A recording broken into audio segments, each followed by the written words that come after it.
I guess the question is, do we get rid of the Lambo or do we keep the Lambo? You know, because I don't know. Like I said, I've had this conversation came up already a couple times.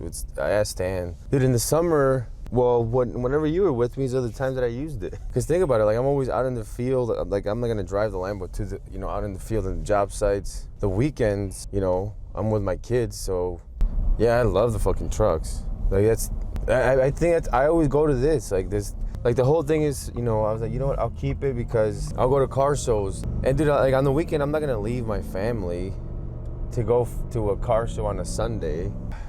And there's been many conversations that have been started with, at the gym too.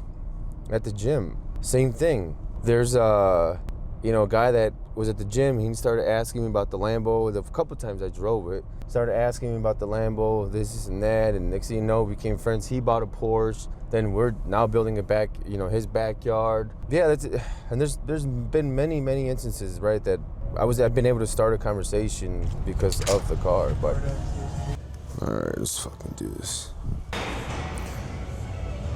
I think when people talk about slowing down, the thing is they slow down because the world doesn't slow down. It might slow down a bit because of holidays and all that. It's not Christmas for 2 weeks, 3 weeks. I feel like in our industry, and I was guilty of it for a long time, I feel like we all slow down months before Christmas. We feel like it's the end of the year, we're tired, we're wiped out, but at the end of the day, I don't know, I look at it, it's like when you feel like you want to slow down, it's when you got to push even harder. But it was 8 to 10, let's go. Easy money. 8, 9. Oh! Come on. Oh! 11. Woo! Shit. Holy fuck.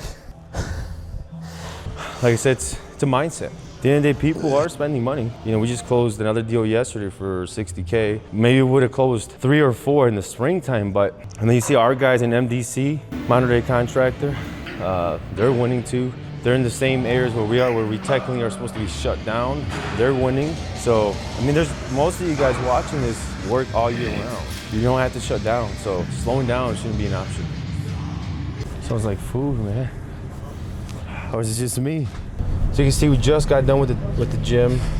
Ended up being a good session. Right now we're gonna head home, eat, shower, change. I'm gonna take my first meeting, which is like in 40-50 minutes. I'm gonna talk to Ruby. Remember, Tuesdays I approve all invoices. Everything that's going out, I have to approve, especially before the holiday. Want to make sure everybody gets paid. How you like your pool? Saying as though we got rid of it. She goes, oh, that's the best feature of the whole house. Oh yeah, Stanley did tell me about that. All right, so we just got done with 2 of our meetings. We had a meeting with Ruby, which happens every single week. Like I said, she's the one that will make sure that everybody gets paid. I make sure everything's good and makes sense. We're headed to our office, which is about like 20 minutes away. We're gonna go do a setup for a podcast. So yeah. So I haven't opened this garage in I don't know how long. It's next door to our shop. It's actually one of our rental properties. So our shop is about 5 acres and it's a dead end, and then we own most of the houses here in the dead end. Let's see. I didn't even know this was here. Yeah, it's my brother's. So my dad, he has 2 of these. Oh yeah, no, this is not the one, but he's actually got 2 of these. There's another one in the another garage that he actually just painted he repainted the whole thing. But the other one, they just brought it back because it just got repainted. The whole truck got repainted. All this, we can get rid of this. See, I even have furniture here. Holy shit. So all this stuff, we gotta sell this. I thought I had a set of tires here, but I guess I don't. But this is all from the Lambo. But just this right here is worth like a couple $1,000s, dude. All right, let's go set up for the pod. So when you came here, you basically didn't know any pavers, right? You never laid pavers? When I say I have experience, I mean, I'm the guy who'd take the pavers to, whoever's going to lay them. Right. That's one thing that caught me off guard. Here they kind of threw me right in the mix. Right? Just threw me right in there. Like with our main crew, we've had guys that, we have 3 guys that know what they're doing. They're number 10, and then we'll throw, you've seen it, we throw in a guy that came from the restaurant industry and has never touched a paver. 4 months into it, that guy's laying pavers, driving a machine, whatever it is. That was, kind of the same situation that he was thrown into, right?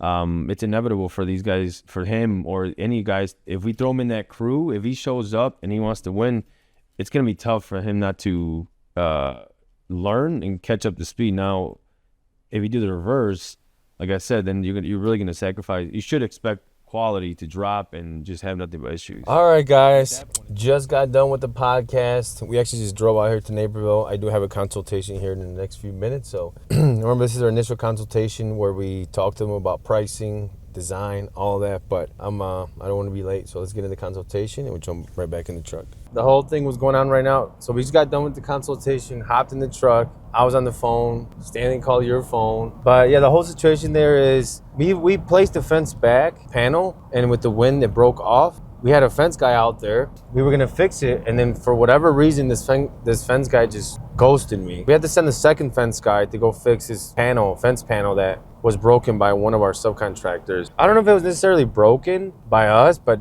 we take responsibility for everything we touch. So we ended up sending a fence guy to go out there and take a look at it. And the first guy that went out there, we agreed on the price and everything, told him to fix it, and now he's just ghosting me. So we had to send the second guy out there. But anyway, right now Stanley called because he was outside the house and the homeowner wasn't home, and the homeowner called him. So I had to call the fence guy and say, hey, the homeowner's not home, but he's saying this. So it was a whole thing. But we're gonna head back to one of our snow accounts, and we're gonna pick up a check for snow removal. That's gonna put us at like 4:30. So by the time we get back home, it's gonna be 5, and then we'll be out for the day. All right, guys, made it back home now. I appreciate you guys for coming along today. Please spend some time with your family, and Merry Christmas. We'll see you guys on the next one.